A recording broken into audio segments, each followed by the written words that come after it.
Bonjour, bonjour à tous. Alors, je vois que les connexions augmentent petit à petit. Peut-être juste une petite seconde que ça se stabilise. Bon, on est pas mal. Donc bonjour à tous, je suis Jean Toniolo du CHU de Limoges et on a le plaisir de vous retrouver aujourd'hui avec Sophie Benz pour un nouveau webinaire de recherche paramédicale du GIRCISO avec une thématique autour de la recherche en imagerie aujourd'hui. Florian Nassiri se présentera et juste en suivant, Sophie va vous donner quelques infos pour les questions si vous en avez. Oui, bonjour à tous, j'espère que vous m'entendez bien. Je suis à Montpellier, mais j'ai une mauvaise connexion.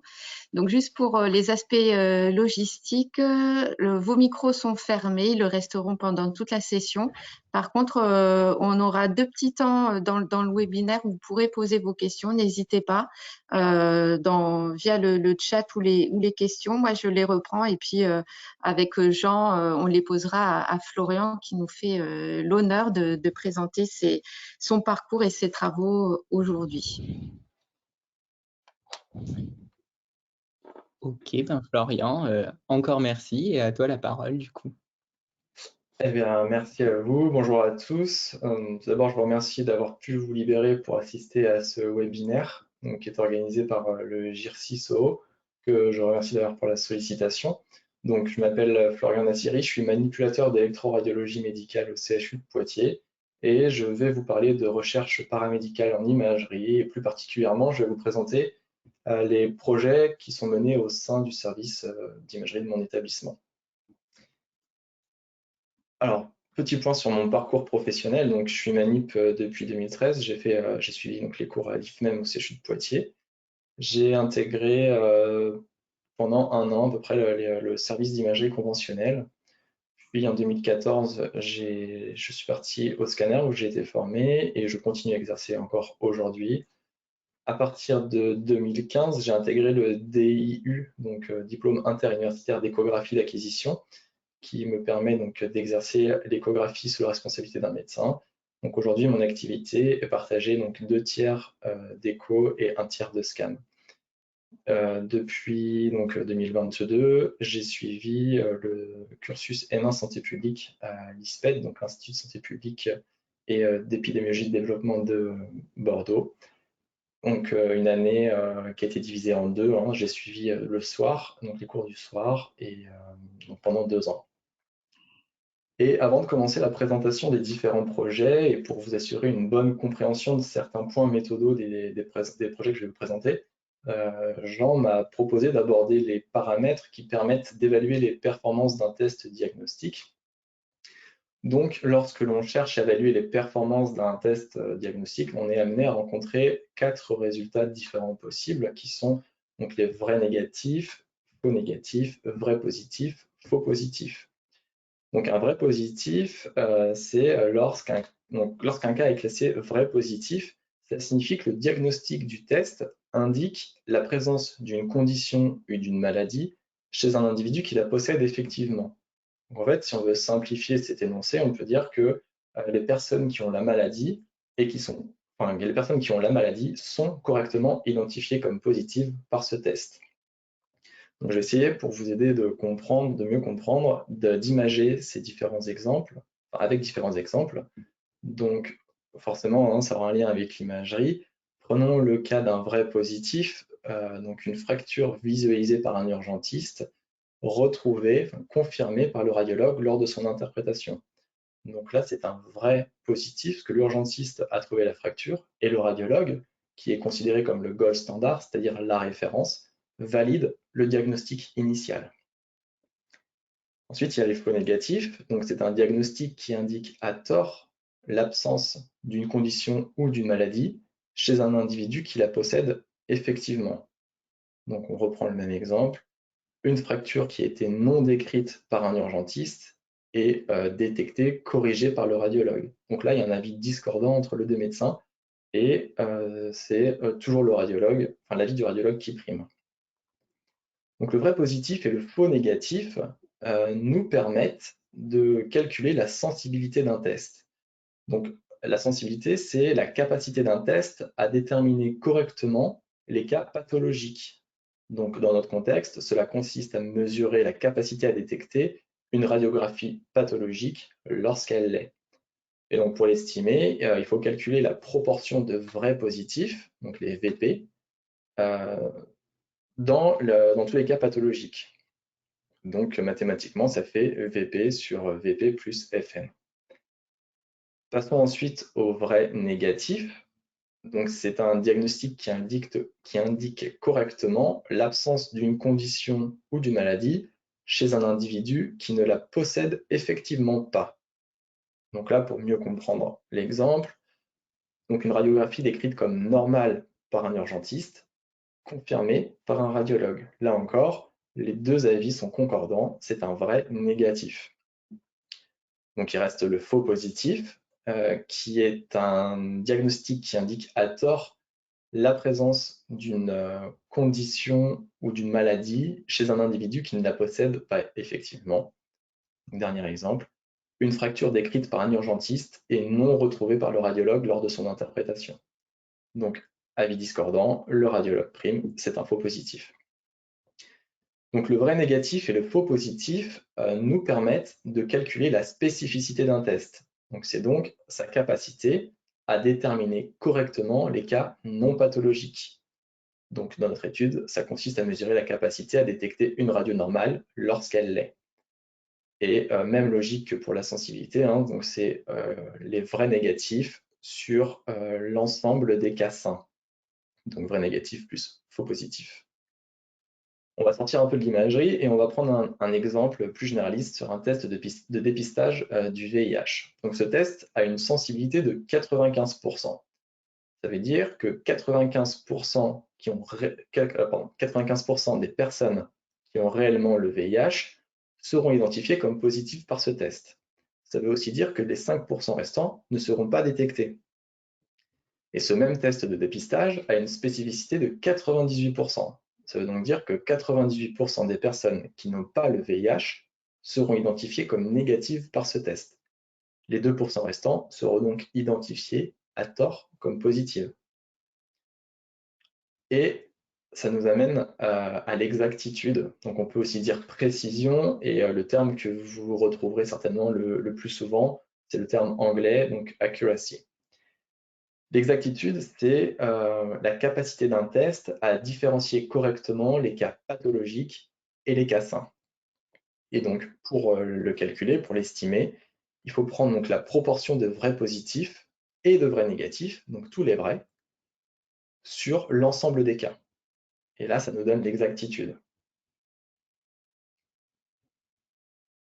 L'exactitude, elle est influencée donc à la fois par la sensibilité et la spécificité du test. Parce que si je reviens sur la diapo précédente, si on découpe l'équation en deux, à gauche, vous retrouvez la sensibilité, à droite, vous retrouvez la spécificité. Donc l'exactitude, elle est influencée par les deux paramètres. Et plus le test a une sensibilité et une spécificité élevée, et plus il aura une exactitude élevée. Là-dessus, on est d'accord. Par conséquent, il est essentiel de prendre en compte à la fois la sensibilité, la spécificité et l'exactitude d'un test pour l'évaluation des performances. Un exemple, on imagine un test avec une exactitude de 81%. Sur le papier, c'est plutôt correct. Pourtant, 81%, on peut l'obtenir avec un test d'une sensibilité de 65%. Donc ça veut dire qu'on a vraiment du mal à détecter les fractures sur les radios, mais une spécificité à 97%. Donc il faut être averti que ce test n'est pas très sensible, mais il est très spécifique. Tout dépend de notre besoin en fait. Et bien sûr, les tests qui ont une sensibilité, une spécificité et une exactitude élevée sont considérés comme les plus fiables pour le diagnostic des maladies. Voilà, donc j'en ai terminé avec le petit point méthodo, sensibilité, spécificité, exactitude. On avait prévu peut-être un petit temps de questions. Je ne sais pas si certaines personnes se sont manifestées.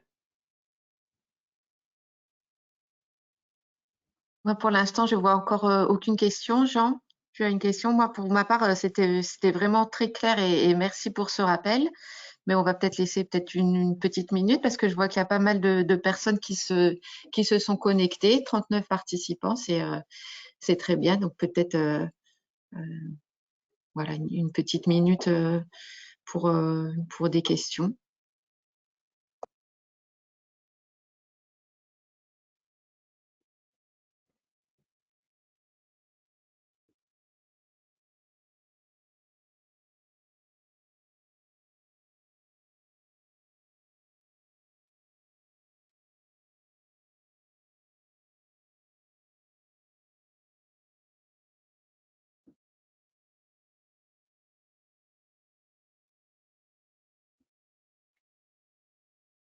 Je pense que c'était très clair, hein. Je pense que tu peux continuer. Je ne vois pas de questions.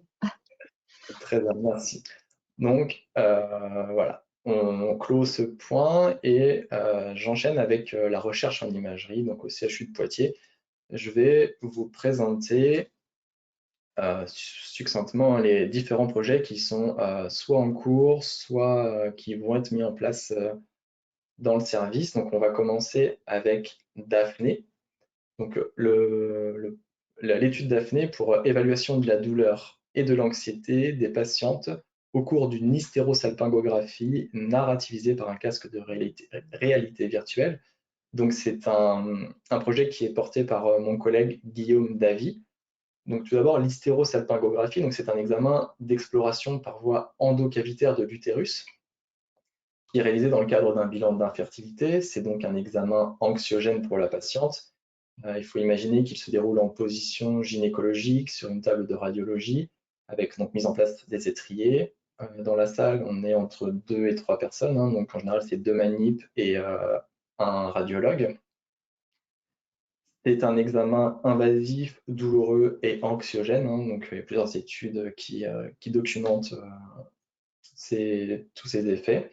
Et la revue littérature révèle qu'il n'y a pas de solution efficace contre la douleur. Donc voilà, je vous affiche un cliché donc, de bassin de face pendant la procédure d'une hystéro. Alors je vais essayer le pointeur, je vais voir si ça marche. Alors vous me dites... Non, là ça marche pas, je pense. On voit la souris, hein. Oui, on voit la souris, on met le pointeur. Donc, Ok. Alors donc là, il faut imaginer donc, le spéculum.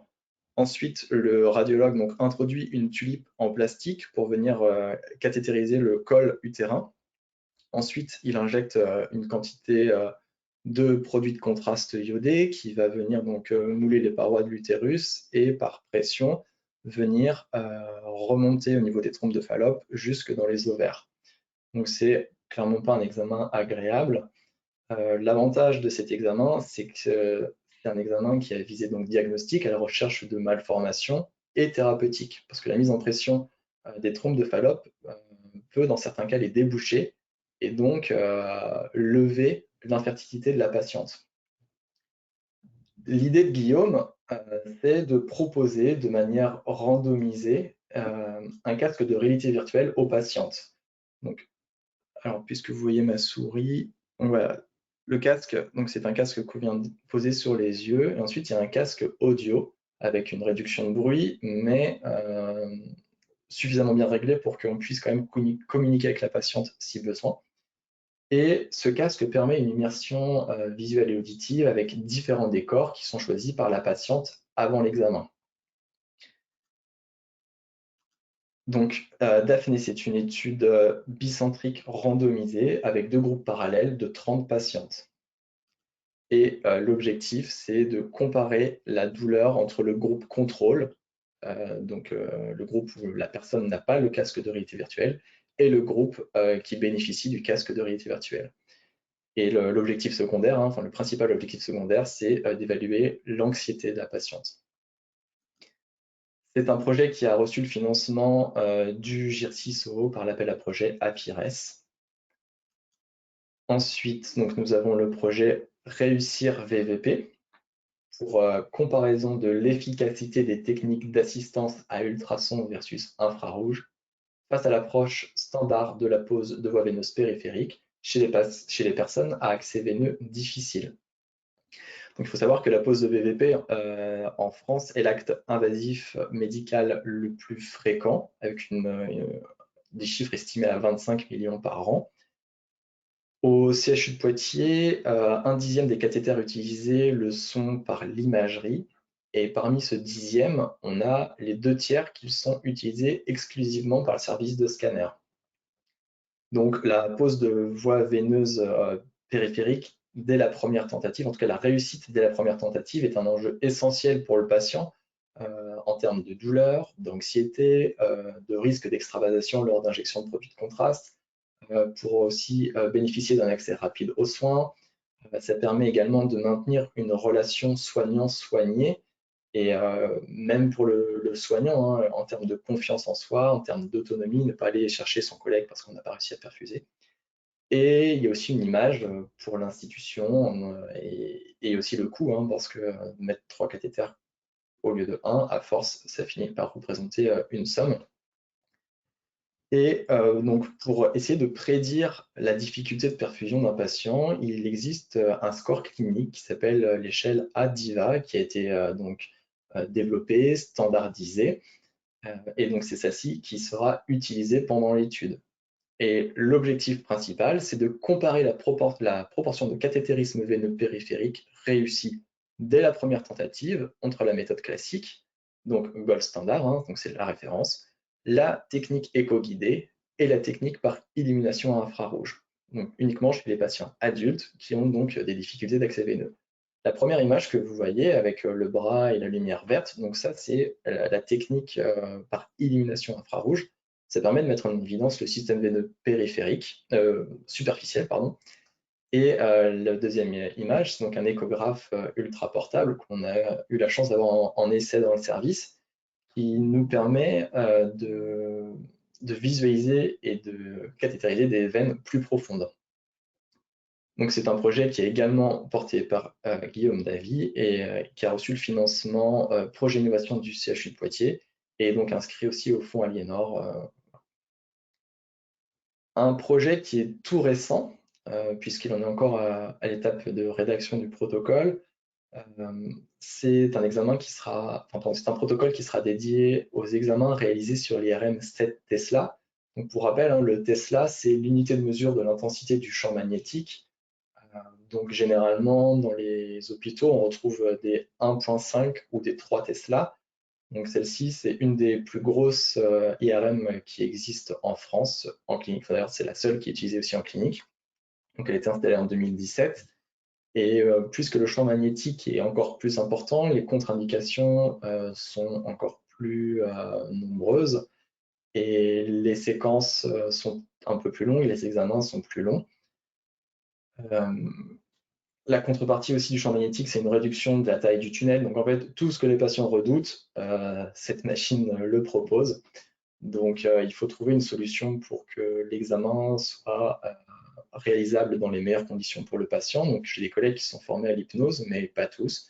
Donc il existe, pour vaincre la claustrophobie, un outil technologique qui est assez récent, qui est un écran qui supporte le haut champ magnétique. Et le patient, avant l'examen, va venir choisir un paysage. Et donc il y a un environnement pareil, hein, visuel et auditif. Et on espère que ce paysage-là diminuera l'anxiété et permettra à des gens qui ont une claustrophobie modérée de passer l'examen dans les meilleures conditions. Et voilà, donc je me suis un peu empressé de vous le dire, mais le but c'est de réduire l'anxiété des patients en diffusant des paysages. Voilà, donc ça c'est un projet qui est mené par une équipe de manipulateurs radio de l'IRM 7 Tesla. Donc ils ont une activité clinique et une activité recherche. Voilà pour ce qui concerne les projets de mes collègues. Et je vais donc aborder les projets qui me concernent plus particulièrement, donc avec le projet Paradis 1, qui s'est déroulé du 1er décembre 2020 au 26 janvier 2021. Donc tout d'abord, Paradis pour Paramedical and Radiographic Detection of Traumatic Bone Lesion of the Extremities, donc pour Paradis. Et avant toute chose, je voudrais vous faire un rappel chronologique en fait sur les événements des dernières années concernant les deux projets que je vais vous présenter. Donc, mon histoire avec la recherche paramédicale a commencé en octobre 2018 avec ma toute première soumission d'un projet au prix, donc c'était le prix qui s'appelle SFR AFPPE, donc SFR pour Société Française de Radiologie, AFPPE pour l'Association Française du Personnel Paramédical d'Électroradiologie, donc c'est l'association des manips. Donc ce projet en 2018 n'a pas été primé, mais voilà, j'avais déjà un pied dans la rédaction d'un protocole et l'idée continuait à mûrir. Puis l'AFPPE donc, ouvrait pour la toute première fois une bourse de recherche pour laquelle il fallait soumettre sa lettre d'intention mi-décembre et on avait les résultats au mois de mars. J'ai apporté les modifications donc, depuis octobre, hein, j'ai apporté les modifications par rapport aux remarques que m'avait fait le jury. Et non seulement la lettre d'intention est passée, mais le projet a remporté le prix et un chèque d'un montant de 25 000 € qui permettait la mise en place de l'étude pilote dans le service. Donc le modèle de protocole qui était attendu par la FPPE était similaire à celui demandé par la Direction générale de l'offre de soins pour le PHRIP. Donc, puisque le travail était quasiment fait, j'ai déposé mon protocole en 2019, donc il n'a pas été retenu. C'est la méthode qui a été plutôt critiquée à ce moment-là. Donc, on a retravaillé la méthode, on a redéposé le projet et en 2020, on a reçu la bonne nouvelle comme quoi il était retenu avec un avis très prioritaire. Donc, en fait, cette frise chronologique, c'est vraiment pour montrer que on ne gagne pas à tous les coups, mais que voilà, il faut vraiment s'imprégner des remarques et du membre du jury et avec tout ça, ça avance et ça peut marcher, quoi. Donc un peu de contexte, la traumatologie en France, donc c'est la première cause d'admission aux urgences. La radiographie et l'examen de première intention, puisque 40% des patients qui passent par les urgences bénéficient d'une imagerie, et dans 70% des cas, c'est une radiographie. Cette radio est interprétée par les médecins urgentistes pendant la prise en charge du patient, et dans un second temps, il y a une relecture par les radiologues. Donc la relecture par les radiologues, elle est assez disparate en fonction des centres, puisque voilà, il y a un problème démographique chez les radiologues, ils ne sont pas assez nombreux pour absorber toute l'activité. Donc, dans certains centres, c'est relu 2-3 jours, une semaine après, et dans certains centres, c'est jamais relu. C'est-à-dire que c'est l'avis de l'urgentiste qui fait foi. Et lorsqu'il y a des relectures, il arrive parfois qu'il y ait des discordances entre les deux interprétations. C'est donc ce qu'on appelle une radiodiscordance. Donc au CHU de Poitiers en 2017, pour le squelette appendiculaire, donc c'est-à-dire que c'est le membre supérieur et le membre inférieur, on était à peu près 800 patients sur l'année qui avaient le mauvais diagnostic. 800 patients, ça fait plus de 2 patients par jour. Donc la question s'est posée à savoir comment est-ce qu'on pouvait changer les choses pour améliorer la prise en charge et surtout diminuer les radiodiscordances. Et donc ma revue de littérature m'a conduit assez rapidement au Royaume-Uni où depuis plus de 40 ans, les manips ont une expérience de signalisation de fractures. Ça a commencé donc à l'époque des films de radio, ça a commencé où quand le manip voyait une anomalie, il collait une gommette rouge, donc ce qu'ils appellent le red dot, et l'urgentiste était attiré par cette gommette, donc apportait une attention encore plus particulière au cliché. Puisque ça fonctionne, la culture a été enseignée dès la formation initiale, c'est-à-dire que dès les instituts de formation, les manips anglais ont un enseignement de détection de fractures. Ce niveau, il y a différents niveaux qui ont été développés, qui vont de on ne signale absolument rien, on n'a pas les compétences de le faire. Donc ça, aujourd'hui, c'est le statut des manips français, jusqu'à l'équivalent d'un master pour l'interprétation des clichés en autonomie sans relecture par les radiologues. Ces pratiques ont diminué donc, les radiodiscordances et ont permis une augmentation des compétences des manips. Donc, on a décidé de s'imprégner de ce schéma, de ce modèle, avec un objectif principal qui était d'évaluer la performance des manips à émettre un avis consultatif à la lecture de radiographie du squelette appendiculaire aux urgences à l'issue d'une formation dédiée.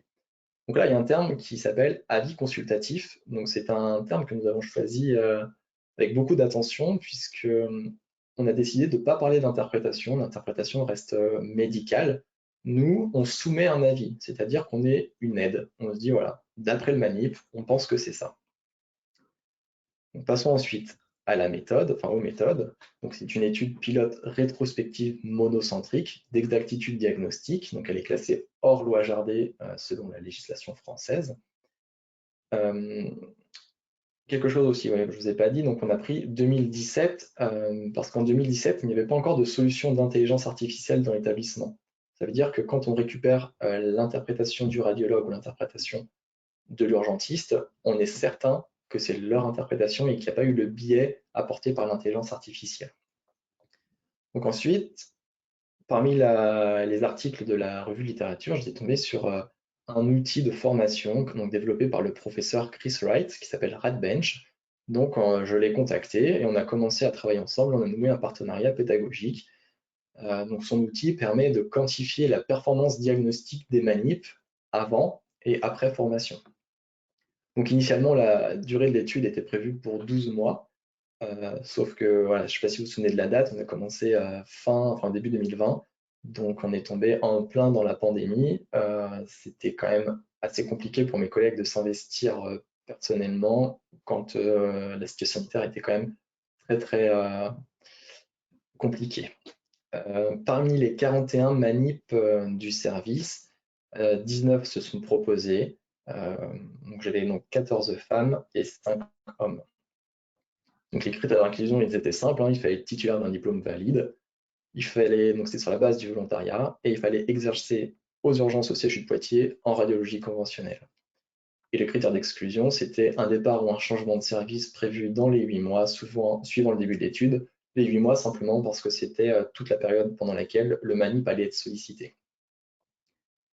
Donc une fois que le manip est inclus, l'étude est divisée en 2 phases principales. Donc la première qui est la phase de formation. Donc on commence par un test initial, donc RadBench, c'est-à-dire qu'on va évaluer les manips sur leur performance à analyser les clichés, sans formation.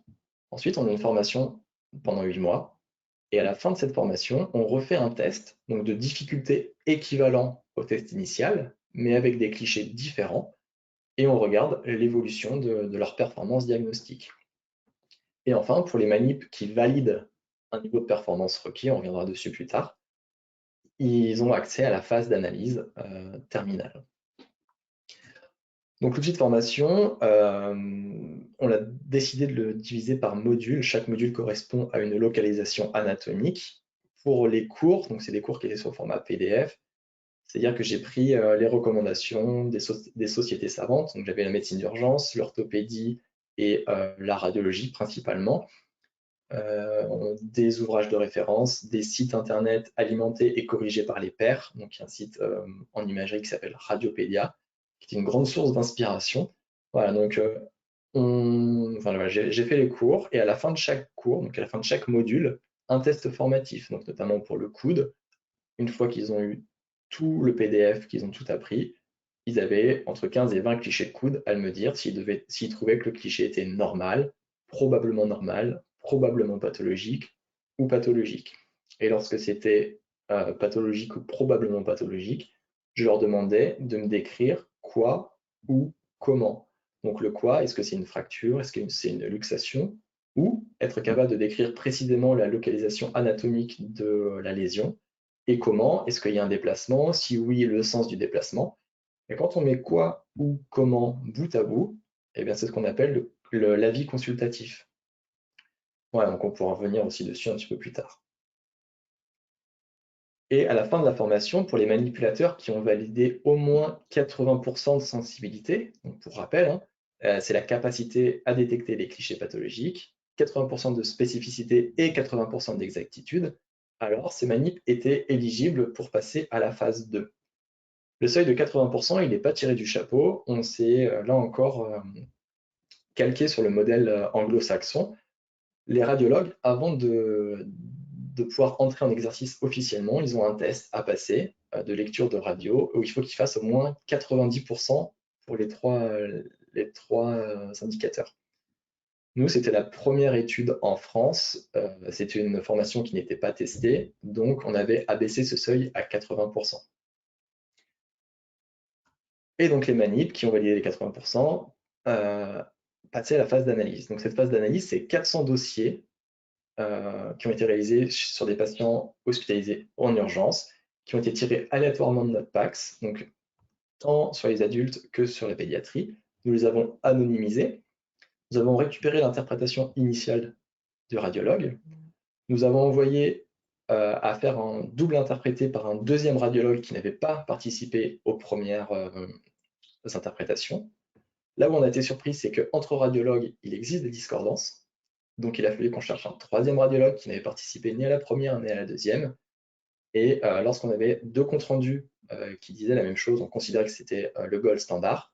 Et il y a deux dossiers pour lesquels on n'avait pas de consensus. Donc ces dossiers-là ont été exclus. Donc voilà, comme je vous l'ai dit, le radiologue est le gold standard. Et en parallèle de tout ça, on a fait analyser les 400 mêmes dossiers par l'intelligence artificielle. Donc on avait le gold standard par le radiologue, l'analyse par l'intelligence artificielle, et nous, on allait interroger les manips. Donc chaque manip analyse les 400 mêmes dossiers sur une console PACS. Donc une console PACS, c'est les consoles qu'utilisent les radiologues avec la certification médicale, avec une résolution d'au moins 3 mégapixels pour suivre les recommandations de la Société française de radiologie. Et on n'avait pas défini de limite de temps par dossier. Donc voilà, c'est un peu complexe comme ça, donc je vous ai fait un petit schéma pour vous aider à comprendre. Donc le manip ouvre son ordinateur, affiche le cliché, et là on lui demande « Est-ce que tu penses que le cliché est normal, probablement pathologique ou pathologique ?» Il se positionne et cet avis est définitif, on l'enregistre. S'affichent alors les images d'intelligence artificielle. Donc l'image du haut, c'est un cliché normal, l'intelligence artificielle n'a rien détecté. L'image du dessous, l'intelligence artificielle a affiché deux zones de détection, elle considère que le cliché est pathologique. Et à ce moment-là, au moment où l'IA affiche son résultat, on a deux situations. Soit le manip et l'IA sont d'accord, ils ont dit la même chose, dans ce cas-là, les avis sont concordants, on passe au cliché suivant.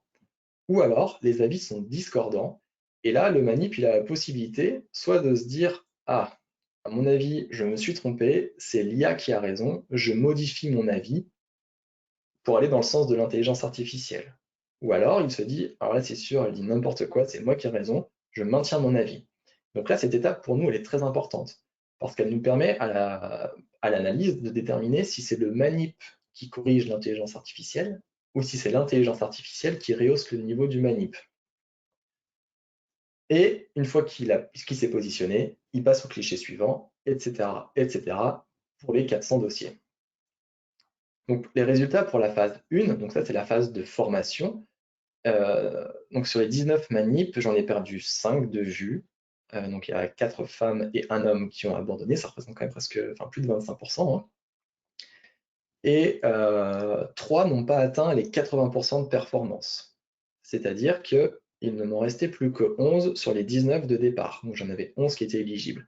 Et voici les résultats de la formation. Donc avant, donc le RadBench initial, avant la formation, les manips avaient une sensibilité de 87% et une spécificité de 73%. Donc on se rend compte que le manip, sa grande difficulté, c'est quand même d'être capable de repérer les clichés normaux. Et quand on passe à l'après, donc on a un gain de 5 points pour la sensibilité, on passe à 92%, mais le gain il est plus important pour la spécificité, avec 9%. Ça veut dire que la formation n'aura pas vraiment appris à trouver les fractures, un petit peu, mais elle aura surtout appris à être confiant de classer les clichés comme étant normaux. Et les résultats de la phase 2, donc l'analyse des 400 dossiers, j'ai donc un manip qui n'a pas participé, et on a eu un problème technique, c'est-à-dire qu'on a eu un décalage entre le remplissage du ICRF, et donc le ICRF, c'est le formulaire qui permettait de répondre probablement normal, probablement pathologique. En fait, la personne a répondu, je vais prendre un exemple, le cliché 3, en interprétant la radio 5. Et le problème, c'est que cet écart, il n'était pas régulier, donc on n'a pas pu le rattraper. Le dossier, le profil a été exclu de l'analyse. Donc il nous reste 9 personnes, 9 profils qui ont été étudiés, 5 femmes, 4 hommes. Ça représente 3685 dossiers, donc ça commence à devenir conséquent. Et voilà les résultats. Donc le manip seul a une sensibilité, donc capacité à détecter des fractures, de 72% et une spécificité d'un peu plus de 90%. Et si on prend l'intelligence artificielle seule, on voit qu'elle a un seuil de détection de fracture qui est très bas, à 65%, mais en revanche, une spécificité très haute. Et là où c'est intéressant, c'est l'association des deux. On passe donc à 77,4 en sensibilité et 91% en spécificité. Donc l'association des deux reste le meilleur compromis. Notre étude, comme toutes les études, a des forces et des limites. Une des forces, c'est la double interprétation en insu, donc double voire triple interprétation des radiologues en insu. Ils n'étaient pas au courant du diagnostic de leurs confrères au moment où ils ont regardé le cliché. Ensuite, on a fait un tirage aléatoire des dossiers, c'est-à-dire que ça nous permet d'être représentatif de l'ensemble des patients qui ont consulté en 2017 au CHU de Poitiers. On a quand même beaucoup de dossiers qui ont été analysés, et l'analyse initiale des manips était également en insu. Quand ils ont dû se positionner pour la première fois, l'avis qu'on a retenu était en insu. Ils ne connaissaient pas l'avis d'intelligence artificielle, ils ne connaissaient pas l'avis du radiologue. Les limites, c'est donc une étude monocentrique. On a vu, la formation a permis un gain en performance diagnostique, mais on n'était pas pour tout le monde au-delà des 80% ou 90% si on veut se calquer au modèle anglais. On a rencontré la pandémie de la Covid, donc ça c'était effectivement une perturbation plutôt importante. Et une des limites, c'est que les résultats de l'intelligence artificielle que je vous présente aujourd'hui ne seront plus valables demain ou après-demain, ou peut-être ne le sont déjà même plus, parce que les versions évoluent assez rapidement et elles continuent à apprendre. Mais cette limite est valable pour toutes les études qui incluent l'intelligence artificielle. Donc si on doit conclure sur cette étude pilote, on pourrait dire que cette étude de faisabilité était indispensable avant d'envisager une étude de plus grande ampleur. Elle nous a permis d'apporter de nombreuses corrections au deuxième protocole qui, lui, a été validé, qui a été financé par le PHRIP.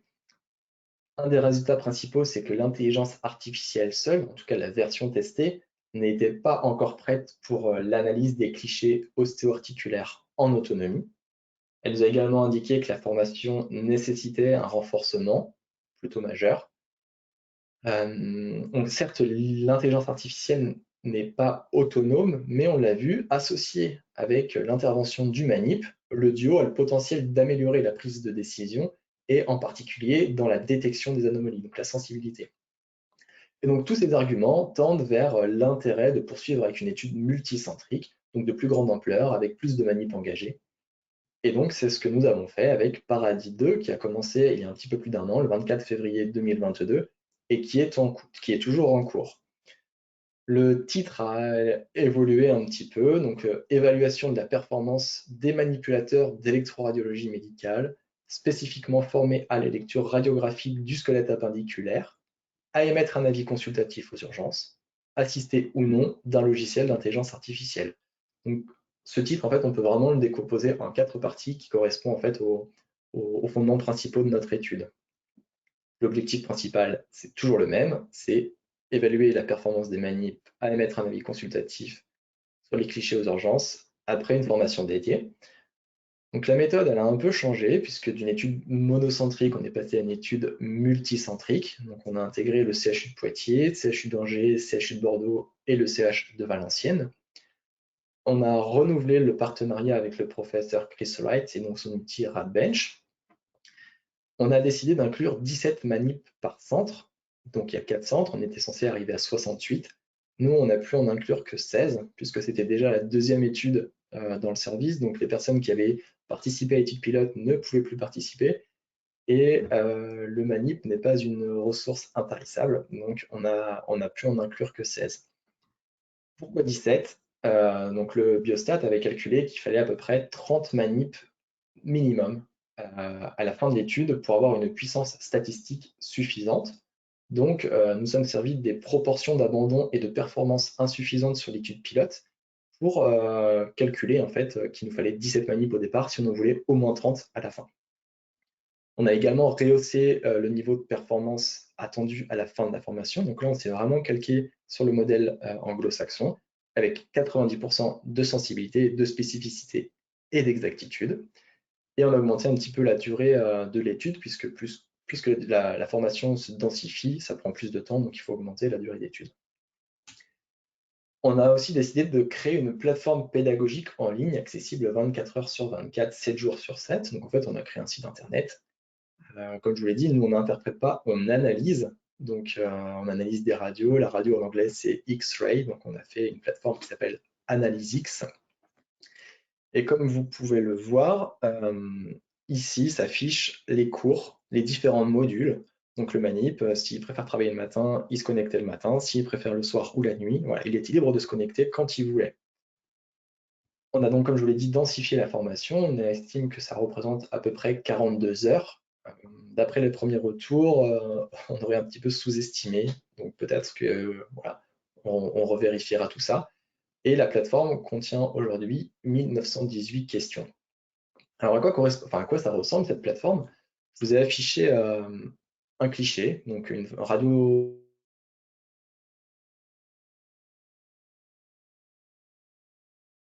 de face et de 3/4 d'une main droite. Et toujours pareil, le manip doit d'abord se positionner. Est-ce que c'est normal, probablement pathologique ou pathologique?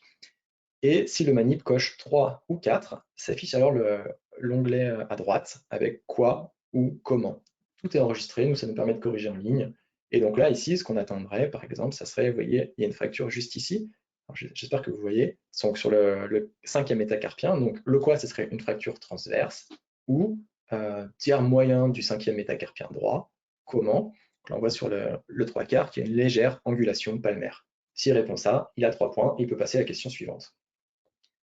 Donc ça, c'était le plan de formation initial pour l'étude pilote. Donc on l'a un petit peu fait évoluer avec des vidéos. Donc le professeur Chris Wright avait développé une chaîne YouTube avec des vidéos pour l'enseignement d'analyse de clichés.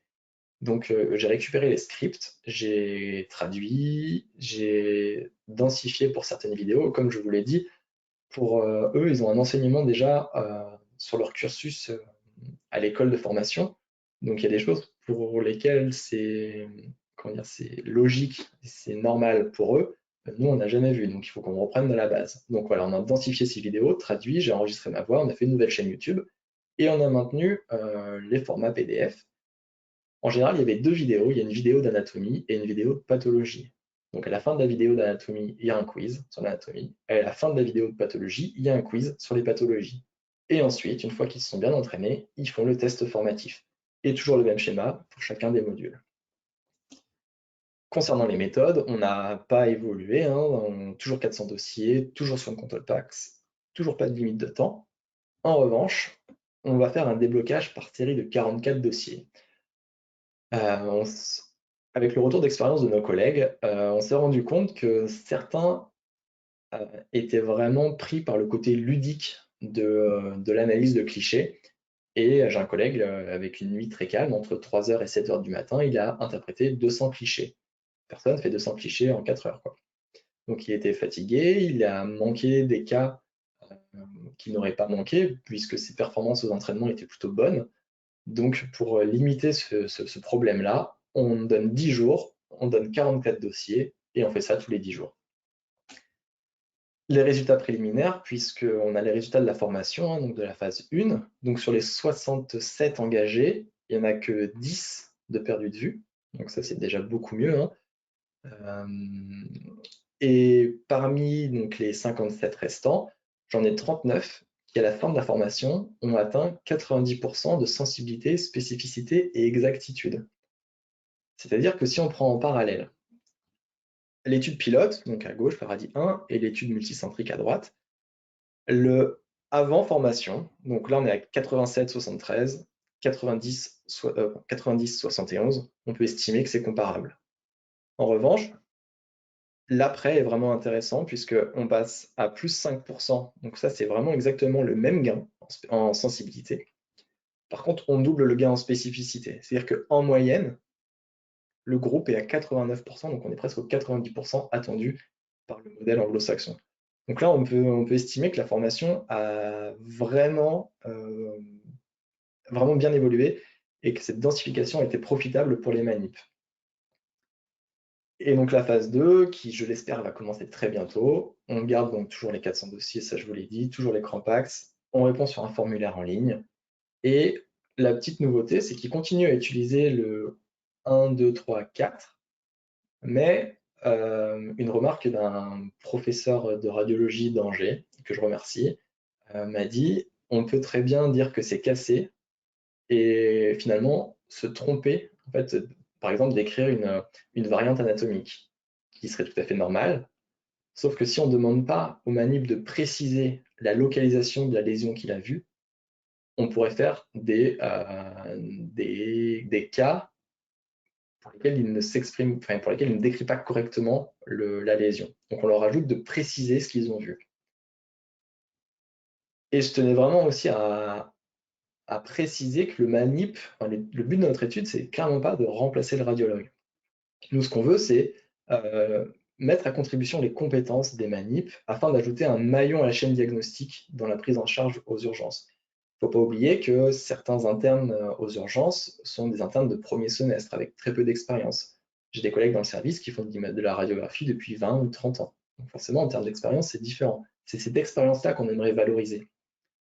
Notamment, je veux aussi attirer l'attention sur les conséquences d'un faux positif. Donc un faux positif, c'est l'urgentiste dit votre cheville est cassée et le radiologue dit ce n'est pas cassé. C'est-à-dire qu'entre-temps, l'urgentiste, il a plâtré, il a mis sous anticoagulation préventive, il a délivré un arrêt de travail. Donc ça a des conséquences pour la patiente, pour la société.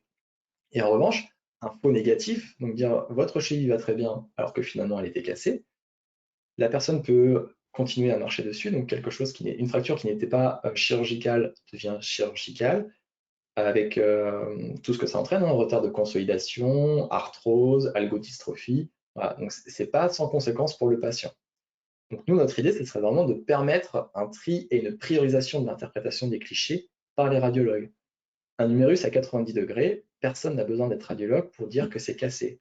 En revanche, un cliché pour lequel le manip qui a suivi la formation se positionne comme étant un cliché douteux, ce cliché doit être interprété au plus vite par un radiologue pour trancher. On a besoin d'une expertise. Et je voulais aussi aborder les difficultés rencontrées sur ces différentes études, parce que c'est pas toujours simple, notamment au début. Moi, j'étais totalement novice, vous l'avez vu, hein. Donc, on a commencé à me parler de réglementation, donc méthodologie de recherche 004, faire une déclaration d'ACNIL. Est-ce que ton projet passe au CPP? Moi, c'était vraiment charabia, je ne savais pas ce que c'était. Et j'ai découvert en fait tout un univers à l'hôpital, donc notamment porté par la direction de la recherche. Il y a des gens pour qui c'est le métier de nous conseiller, de nous aider, de nous aiguiller. Et dans tous les cas, la recherche, ça ne se fait pas seul. Donc il ne faut pas rester dans son coin, il faut se faire connaître et puis il ne faut pas hésiter à frapper aux portes des gens. Ils nous aident vraiment de bonne foi. Ensuite, la revue de littérature, c'est-à-dire qu'avant de me lancer dans le projet, est-ce que ça avait déjà été fait en France? J'en avais pas entendu parler, mais pourquoi pas? Est-ce qu'il y avait des clinical trials qui avaient été déposés? Ensuite, il y avait la structuration d'une étude. Donc, c'est pas simple hein, quand on est novice. Les méthodos biostats sont débordés. C'est déjà difficile pour les médecins d'avoir des rendez-vous. Je vous laisse imaginer pour les paramédicaux. Donc le projet prend du retard tant qu'on ne connaît pas le nombre de manips à inclure, ou combien de clichés est-ce qu'il faut interpréter sur la phase 2, de manière à avoir une puissance statistique suffisante pour ne pas être critiqué sur ce point-là au moment de la rédaction de l'article. Après, moi je suis pas cadre, hein, il a fallu estimer le temps de travail, le coût du projet. Donc, on a commencé à me parler de TP, on a commencé à me parler de taux horaire, donc voilà, des choses qu'il a fallu que j'apprenne. Ensuite, la rédaction d'un protocole de recherche, c'est quelque chose qui requiert de la rigueur avec une justification scientifique. Les évaluateurs, ils attendent un document structuré. Généralement, les directions de la recherche, elles ont des documents de type qui peuvent vous fournir, mais encore faut-il savoir ce que l'on met dans les différentes parties. Et enfin, il faut le dire aussi, hein, il y a un empiètement au début, en tout cas, sur la vie personnelle. Comme vous le savez sûrement, quand on se lance dans un projet comme ça, il est très rare d'avoir du temps de détachement, en tout cas au début. Donc forcément, il y a des échéances pour remettre les documents. Donc ça se passe à la maison, le soir, le week-end. Mais contrairement au tableau peu élogieux que je vous ai peint sur la slide précédente, je tiens quand même à vous dire que faire de la recherche paramédicale, ça apporte quand même de très bons moments et des opportunités que je n'avais jamais envisagées. Donc, lorsque mon activité de recherche s'est sue au sein de l'établissement, donc le professeur Guilvin, qui est donc PUPH en radiologie, donc nous a invités, donc Guillaume Davy, mon collègue, et moi, à intégrer le laboratoire I3e CNRS 7348, Alors, c'est incroyable parce que là, ça change tout. Dans ce labo, il y a un biostat à temps plein. Il y a des gens qui ont l'habitude d'écrire des articles. Voilà, on s'entoure vraiment de gens pour lesquels c'est le métier et on n'est plus seul. Ça, c'est vraiment bien. Ensuite, le financement de mon étude pilote, quand j'ai été à la direction des soins demander le financement de mon Master 1 en santé publique, j'avais déjà des billes, j'avais des projets et je pense que ça a favorisé aussi la décision de la direction à me financer ce projet. Et là, j'ai appris donc récemment qu'en septembre, j'intégrais aussi le Master 2, donc santé publique. Ensuite, ça apporte des sollicitations, comme aujourd'hui, par le GIRSI, par la Société française de radiologie, par la FPPE. Et j'ai eu la chance, donc en décembre, d'aller présenter mes résultats au Congrès international de Manip à Bangkok. C'est pareil, hein, quand j'ai commencé à écrire mes premiers protocoles, j'imaginais pas ça. Et cette expérience m'apporte une lecture et une compréhension différente des articles scientifiques quand je les lis aujourd'hui. Je sais pourquoi moi j'ai monté mon étude comme ça, quel biais j'ai souhaité éviter ou limiter. Ça permet d'être un petit peu plus critique et de mieux comprendre le travail des autres. Et à terme, en fait, hein, j'aimerais que cette expérience que je suis en train de faire puisse profiter aux collègues qui voudront se lancer pour, avoir du soutien et voilà, qu'on s'entraîne les uns les autres et qu'on puisse aller loin dans cette recherche paramédicale. Voilà, je vous remercie pour votre attention et je vous joins donc toutes les sources que j'ai citées dans ce diapo. Merci à vous.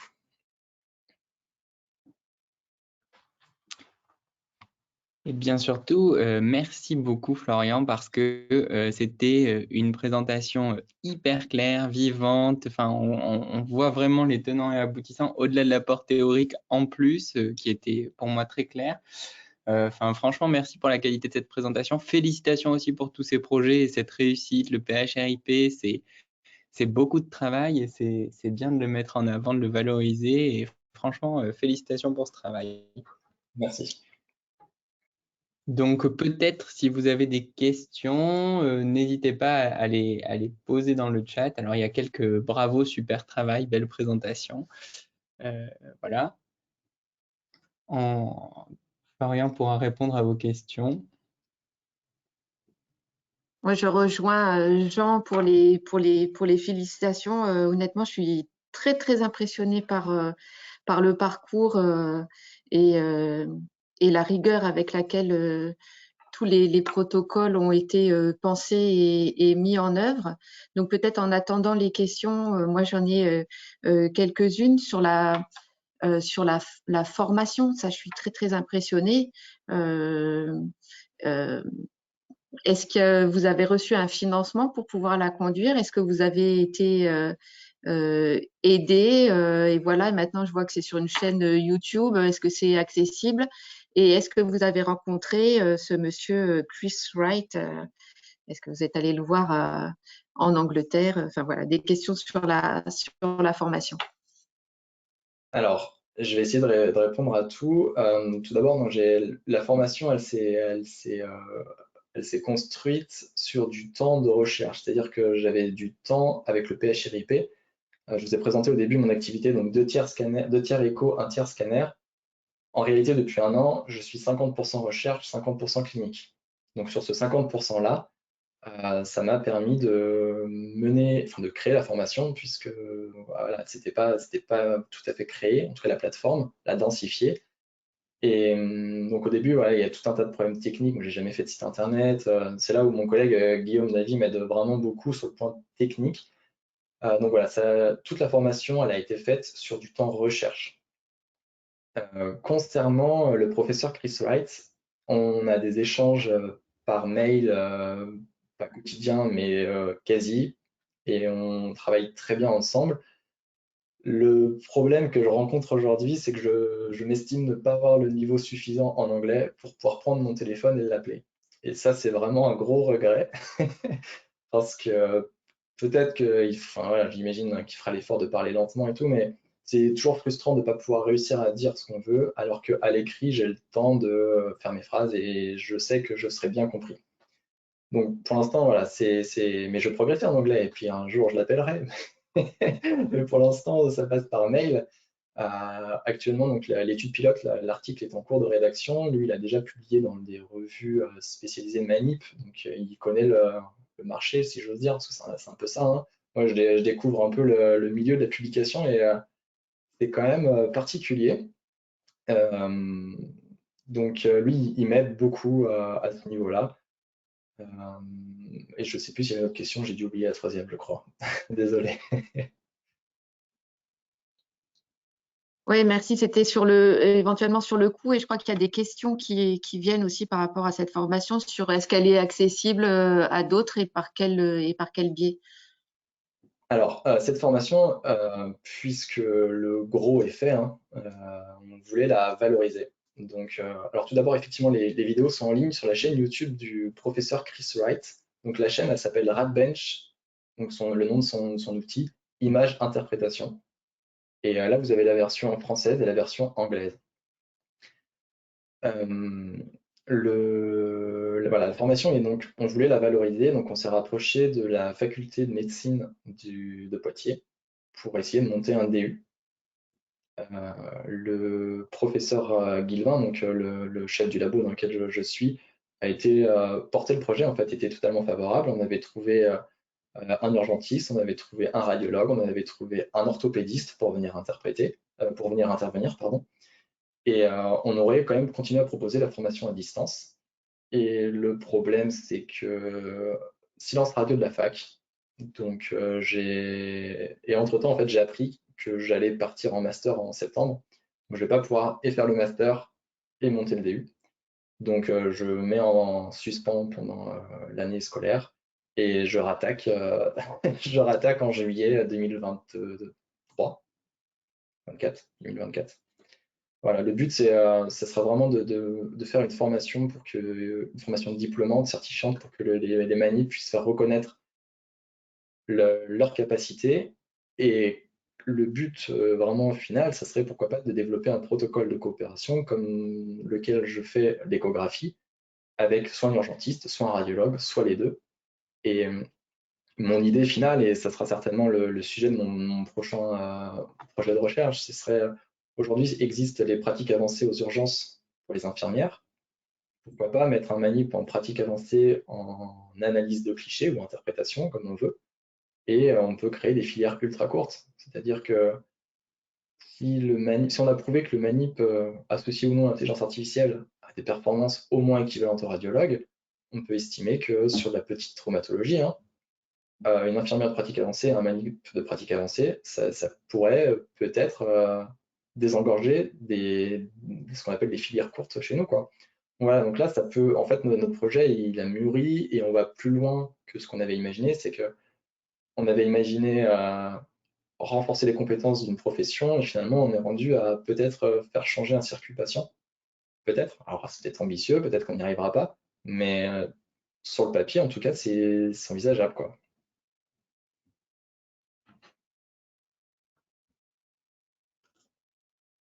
Merci beaucoup. Il y a pas mal de questions qui arrivent. Je vais laisser peut-être Jean les formuler pour les adresser à Florian. Et juste au-delà de ces questions, est-ce que vous envisagez aussi une analyse médico-économique, peut-être justement pour faire valoir après auprès du ministère ou je ne sais quoi, cette possibilité de transfert de tâches ou voilà. Ouais, ça c'est dans les tuyaux, effectivement, on a quelques contacts.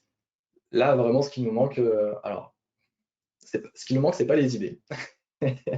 Là, ce qui nous manque, c'est il faut finaliser. L'étape de publication, c'est pour moi aujourd'hui l'étape la plus difficile parce que j'en ai jamais fait et que autour de moi, voilà, il y a pas les mêmes ressources, on va dire, que pour la création ou le montage d'un projet. Donc là, c'est un peu compliqué, mais voilà, je me dis qu'une fois que ça se sera passé, je pense qu'il faut finaliser, quoi. Il y a un moment, l'étude pilote a été faite il y a 2 ans. Il faut sortir quelque chose, il faut la concrétiser. Et ensuite, on va continuer comme ça, mais effectivement, l'étude médico-économique, on y a pensé. Euh, il n'y a plus qu'à rédiger le protocole, quoi. Il n'y a plus qu'à.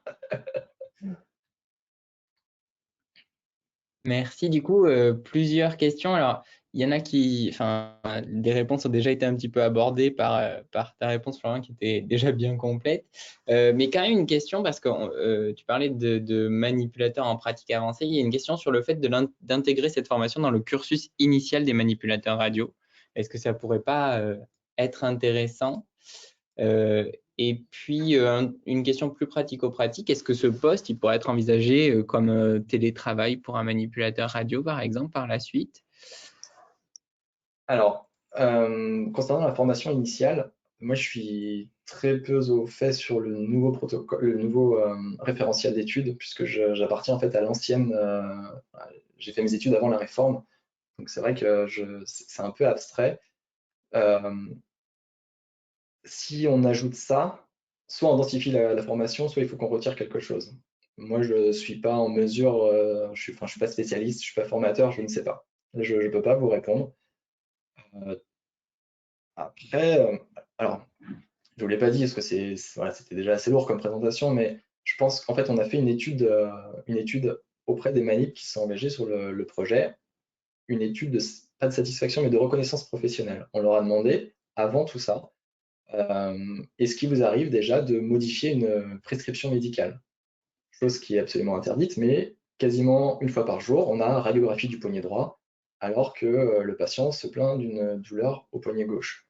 Si on voulait respecter la prescription, on faisait le poignet droit. En pratique, on fait le poignet gauche. Et suite à cette question-là, c'était avez-vous un retour, donc suite à cette pratique, avez-vous un retour de l'urgentiste? Alors, est-ce que c'était très souvent, jamais, voilà, on avait une échelle ordinale. La réponse, c'était jamais. Ça veut dire que l'urgentiste se satisfait du travail du manip. Et en revanche, le manip avait une très faible considération pour son métier, en tout cas pour sa position dans l'institution.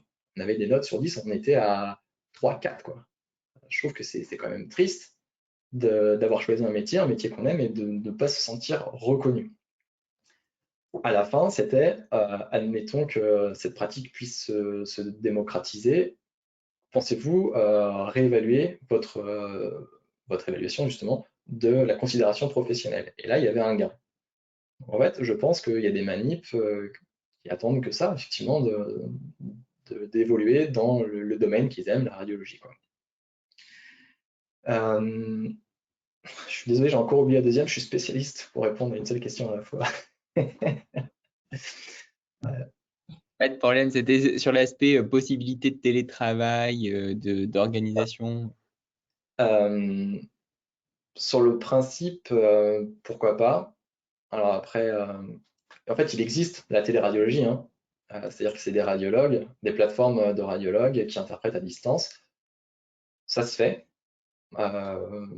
Pourquoi ne pas le faire pour les manips? Mais là, on n'en est clairement pas là, hein. Là, on, on part du principe où tout est validé et que le métier existe. En fait, c'est à nous de le prouver et c'est à nous de montrer le métier. Pour l'instant, on en est là, quoi. Et j'ai vu passer aussi une question qui me paraissait intéressante, c'était concernant le temps de travail sur l'étude. Est-ce que ça avait été fait sur du temps perso ou si il y avait des heures? J'ai vu quelque chose passer comme ça. Ah voilà, ça doit être Basma Hatting. Donc cette analyse de clichés se ferait-elle en télétravail ou en poste sur le terrain? Ah non, pardon. Moi, dans ce cas, je vais préciser, c'est que les manips qui ont participé, c'est du temps, c'était sur, c'est pas du temps de travail, mais c'était du temps rémunéré. Donc ils le faisaient chez eux. Mais voilà, en fait, on a compté 42 heures pour la formation, ils ont touché 42 heures sup pour ceux qui ont tout fait. Voilà. Et ça, c'est un gros morceau du budget de l'étude, hein. C'est la moitié. Clairement, la moitié, c'est ça, c'est payer le temps manip.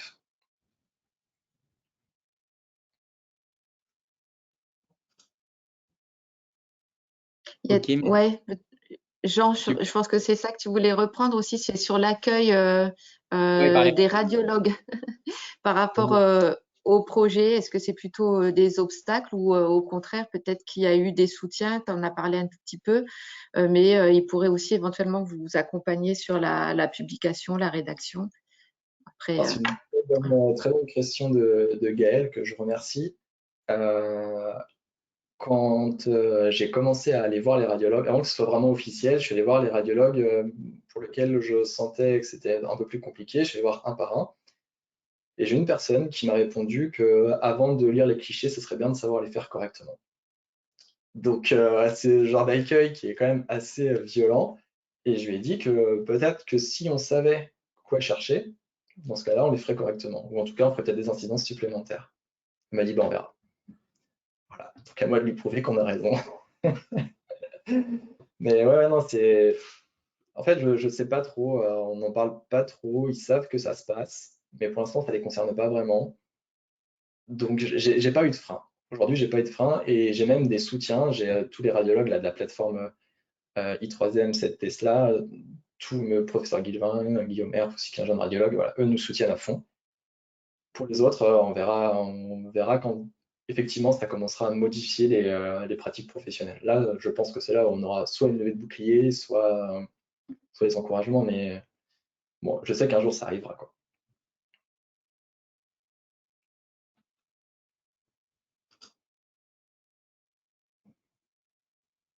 Ok, ben, super. Ah oui, et effectivement, sur l'enquête l'enquête qu'on avait fait au tout début, on avait recueilli le profil de manip. Parce qu'on s'était dit, alors au début on n'avait pas assez, on n'avait que 11. On s'était dit que un des objectifs secondaires, c'était d'essayer de définir un profil de manip pour lequel la formation serait le plus profitable. Alors, il n'y avait rien de significatif, donc on n'a pas pu publier là-dessus, mais la tendance, en tout cas, on peut dire qu'il y a une tendance, c'est qu'il faut quand même de l'expérience. On ne peut pas proposer cette formation à la sortie de l'école. Et c'est pour ça aussi que tout à l'heure, à la question, est-ce que ça peut être intégré? Des notions certainement, mais pas l'intégralité de la formation, parce qu'en fait, je pense qu'il faut déjà un recul sur son expérience et sa pratique, parce qu'en fait, là, ça remet tout en question. J'avais des manips expérimentés sur Bordeaux. Quand je leur avais présenté l'étude, c'était ouais, mais nous, on a quand même 40 ans de boîte, quoi. Et finalement, au bout de 2-3 cours, ils m'ont dit ah, on s'attendait pas à ce que ça soit si poussé, et franchement, merci, parce que ouais, tu nous remets en question, quoi. Ça fait 40 ans, au bout d'un moment, c'est vrai que tu vis sur tes acquis, et là, c'était vraiment une remise en question, et ils ont vécu le truc à fond, et ils se sont donnés, et ils font partie des 39 là qui vont participer à la deuxième phase. Donc, non, je pense que c'est un bon dynamisme même pour les services.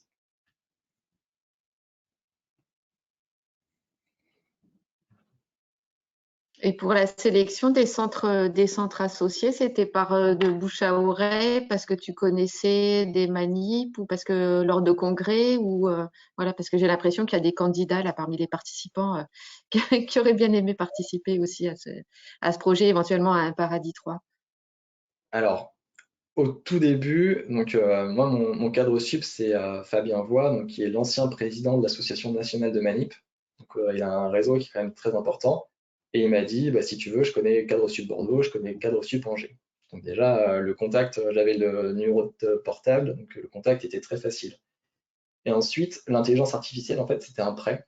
On n'avait pas encore acheté l'outil au CHU à l'époque. Et le CH de Valenciennes avait un partenariat avec cette boîte d'intelligence artificielle. Donc le deal, c'était qu'on incluait le service d'imagerie dans l'étude et eux nous ouvraient les portes à l'outil d'intelligence artificielle.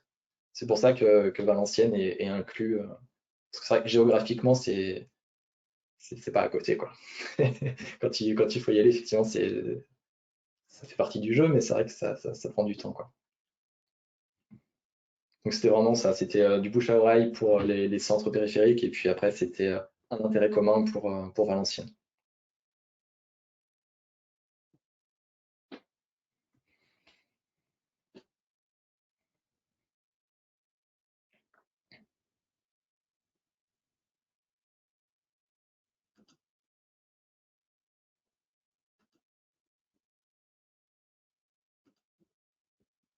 Ok, merci beaucoup. Il y a quand même quelques questions de faisabilité sur le comment on peut proposer ce genre de projet, voilà. Mais je pense que quand même dans ta présentation, on a bien vu que bah, c'est vrai qu'il faut s'entourer d'acteurs, il faut mobiliser, et ça, enfin, on le sent bien, toute cette dimension transversale et la la capacité à mobiliser les ressources autour de toi, etc. C'est très enrichissant le travail de recherche en équipe, etc. Je ne sais pas si tu veux rajouter des choses peut-être. Effectivement, enfin, voilà, je vous dis, moi j'ai découvert des métiers à l'hôpital, hein, des gens que je ne connaissais pas, je ne soupçonnais même pas l'existence ni le rôle, et qui finalement étaient indispensables pour la réalisation du projet. Et ensuite, c'était aussi intéressant de voir dans les services, en fait, dans les manips impliqués, les groupes WhatsApp étaient quand même assez actifs avec des discussions. Il y avait même des partages. En fait, sur la plateforme, on a un forum où certains partageaient des cas intéressants. Donc en fait, c'était vraiment devenu une communauté, quoi. Vraiment, c'est ça, ils se connaissaient pas et finalement, ça échange. Donc ouais, je pense pas qu'on ait d'interaction aussi régulière avec des manips d'autres centres en dehors de cette plateforme, quoi. Moi, en tout cas, j'en connais pas. Donc ouais, c'était vraiment intéressant. Et puis voilà, moi, j'ai adoré faire ça. Ça prend la tête, mais c'est cool.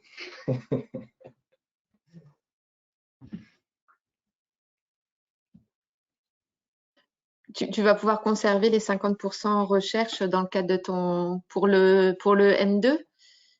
Ou tu vas devoir continuer à passer des nuits blanches et des Euh, week-ends à rallonge?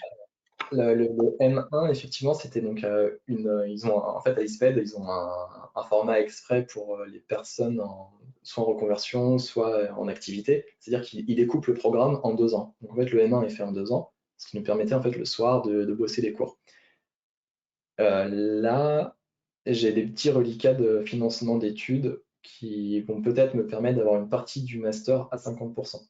Mais voilà, c'est parce que finalement le biostat, depuis que j'ai intégré la plateforme, je le paye pas. Donc, en tout cas, je ne paye pas le prix que j'aurais dû le payer. Donc en fait, ces petits reliquats par-ci par-là me permettent de me détacher un petit peu de temps. Donc là, j'ai essayé de le faire en 1 an. Et il y aura peut-être quand même des nuits blanches, je sais pas. On verra ça. Chaque chose en son temps.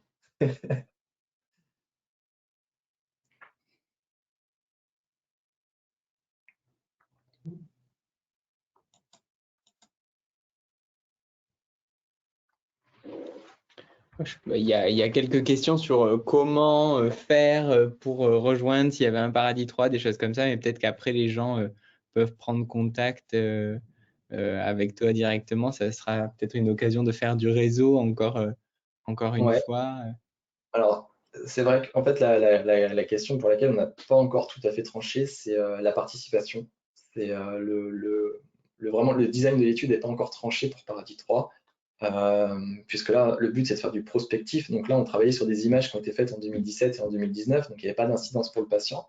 Le but, c'est de passer en prospective, donc en direct aux urgences. Donc, est-ce qu'on utilise les ressources qu'on a déjà formées, c'est-à-dire Angers, Bordeaux, Valenciennes, ou au contraire, donc là, c'est que des gros centres, hein, parce que même Valenciennes, si c'est pas un CHU, c'est quand même plus de 5000 salariés. C'est le périphérie de Lille, mais c'est un centre énorme. Donc, finalement, on n'est pas tout à fait représentatif. C'est-à-dire que les CHU ont moins de mal à recruter les radiologues que les hôpitaux périphériques. Donc la demande, est-ce qu'elle est vraiment au niveau des CHU, ou au contraire, est-ce qu'elle est plutôt sur les petits hôpitaux qui se ruinent à faire interpréter en téléradiologie? L'idée, ça serait certainement en fait de faire un petit panel de centres différents, de géographies différents. Pourquoi pas inclure aussi les îles, parce qu'on sait que ce soit en Polynésie ou en Guyane, il y a des grosses problématiques. Voilà, je pense que ça pourrait être une solution. Donc oui, effectivement, il y a mon adresse mail professionnelle. Si vous voulez, je vous la remets. Je vais vous la remettre tout au début. Et donc, vous me contactez, et puis en fonction de là où vous êtes, et puis du nombre de manips, moi, je ne suis pas contre. Je ne vous garantis pas, en fait, je vous garantis pas que je pourrais le faire, mais en tout cas, on peut toujours en discuter, ça, c'est sûr.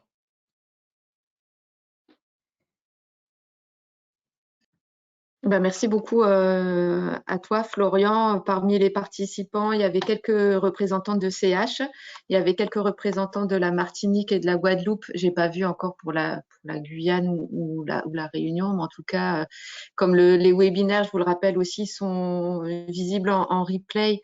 Je pense qu'on fera pas mal de pubs aussi à nouveau, même toi, Florian, n'hésitez pas voilà, à rediffuser le lien, parce que je pense que ça peut vraiment, c'est vraiment super intéressant, motivant, et ça peut susciter des envies, des vocations. Donc merci beaucoup. Merci.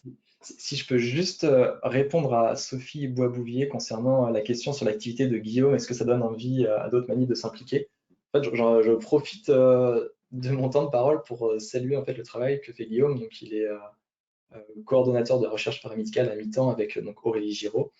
Et les manips de la plateforme d'IRM dont je vous ai parlé tout à l'heure, actuellement, en fait, il est en train de relancer cette dynamique. Donc, c'est-à-dire que il y a quelqu'un qui veut travailler sur les tatouages à l'IRM parce qu'il y a des encres avec des métaux donc qui ne peuvent pas forcément passer, ou on ne sait pas si on peut les passer. Il y a des gens qui veulent travailler sur l'anxiété. Donc, il les fait travailler sur la revue de littérature. Il leur fait choisir un article, et cet article, on le lit ensemble entre midi et 2, et on réfléchit à savoir pourquoi est-ce qu'ils ont fait ça, et on essaie une sorte de lecture critique. Donc, pas tout à fait avec une grille de lecture critique, mais voilà, on lit les principaux résultats, le contexte, on essaie de mettre l'anglais au fur et à mesure dans la tête de tout le monde. Et justement, cette activité régulière est en train de, je pense, donner une bonne dynamique, et des choses qu'on entendait en disant ça c'est pas possible ou ça c'est pas pour nous. Là, les discours ont changé et je pense que c'est en train de prendre. Donc, en vrai, je salue son travail parce que je pense qu'il le fait plutôt bien.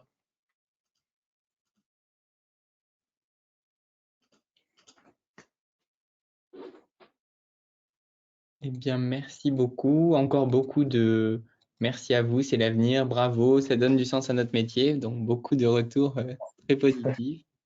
Encore merci, Florian, d'avoir accepté de participer. Enfin, franchement, c'était vraiment un webinaire excellent. Et puis, c'est vrai que la recherche paramédicale en imagerie, c'est pas forcément la recherche paramédicale dont on entend le plus parler a priori. Et c'est chouette, vraiment, c'est passionnant. Enfin, moi, j'ai découvert tout un monde, tout un univers. Et franchement, on voit le potentiel exponentiel de développement de la profession. Enfin, c'est super d'être porteur de projets de ce type, quoi. Donc voilà, merci beaucoup. Merci à vous.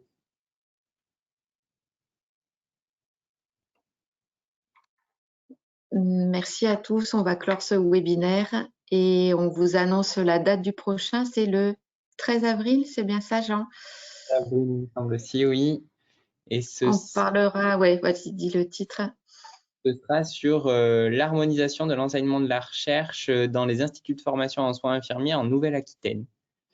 Donc le 13 avril, sur le même créneau horaire, vers 14h30. Voilà, on vous y attend avec plaisir. Encore merci Florian, merci Sophie aussi. Et puis bonne fin de journée. Merci à tous. Bonne fin de journée. Au revoir. Au revoir.